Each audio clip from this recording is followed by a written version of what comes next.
Today I'm checking out this bug zapper. Well, today and tonight. So what I'm gonna do is I'm gonna take this bug zapper and install it right here on my back patio, and I'll turn it on this evening and we'll see how well it does. What you don't see is back over here is a wooded area, and there is a creek and a pond, and so there's a lot of bugs around here where I'm at, and so I'm expecting this thing to work pretty awesomely. It is a 20-watt bug zapper. It's weatherproof and it has a hanging ring. Here's the bug zapper. Pretty straightforward. Just plug it in. There's an on-off switch right here, and of course you can open this up to get the bugs that have been zapped out.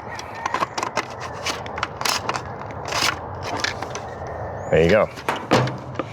Let me get this thing hung up.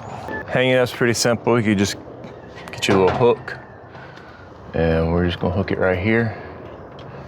First I'm gonna put it on here, and then I'm gonna hook that through it right there like so. Later tonight, I'll come plug it up and we'll get it running. I've had the light on for about 30 to 40 minutes now, giving a little test. You can see a little guy in here that's already been zapped. There's a few mosquitoes in here. Now, it's wintertime, so there's not as many bugs around currently, but I'm fairly certain that come springtime, this thing is gonna fill up pretty quick. Let's see, is there any other? I might see a mosquito or something in there.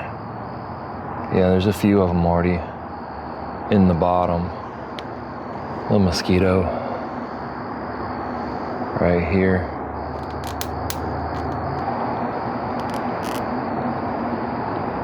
You hear it crackling a little bit as it takes out the bugs. That's the bug zapper. If you need a good bug zapper, check this one out.